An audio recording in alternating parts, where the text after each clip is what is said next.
ഈ അടുത്ത സന്ദർഭത്തിൽ ഒരു മാനവ സൗഹാർദ്ദ സമ്മേളനത്തിൽ പങ്കെടുക്കാൻ വേണ്ടി പോയി. ആ സമ്മേളനത്തിൽ ഒരു പള്ളിയിൽ അച്ഛനെയും ക്ഷണിക്കപ്പെട്ടിരുന്നു. സംഘാടകർ അവിടെ സ്വാഗത പ്രഭാഷണത്തിൽ പറഞ്ഞു, അച്ഛൻ ഇവിടെ എത്തിയത് ഒരു കണ്ടീഷൻ വെച്ചുകൊണ്ടാണ്.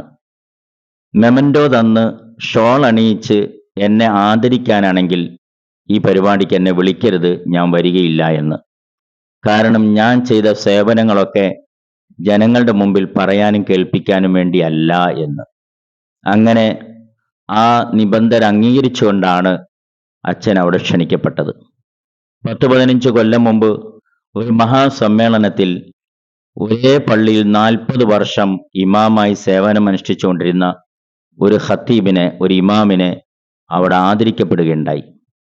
ആദരവ് ഏറ്റുവാങ്ങിക്കൊണ്ട ഖത്തീബ് പറഞ്ഞു, അദ്ദേഹം വിലപിച്ചുകൊണ്ട് സങ്കടപ്പെട്ടുകൊണ്ട് പറഞ്ഞു, ഈ ആദരവ് മുഴുവനും ഇവിടം കൊണ്ട് അവസാനിച്ചു പോകുമോ എന്ന് ഞാൻ ഭയപ്പെടുന്നു എന്ന്.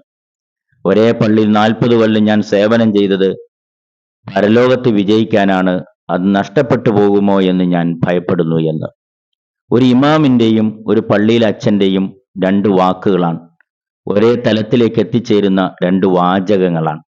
നമ്മുടെ ഓരോ കർമ്മങ്ങളും ഒരു ലക്ഷ്യത്തിനു വേണ്ടിയായിരിക്കണം. അത് ദൈവപ്രീതിക്ക് വേണ്ടിയായിരിക്കണം, സൃഷ്ടാവിൻ്റെ പൊരുത്തത്തിനു വേണ്ടിയായിരിക്കണം.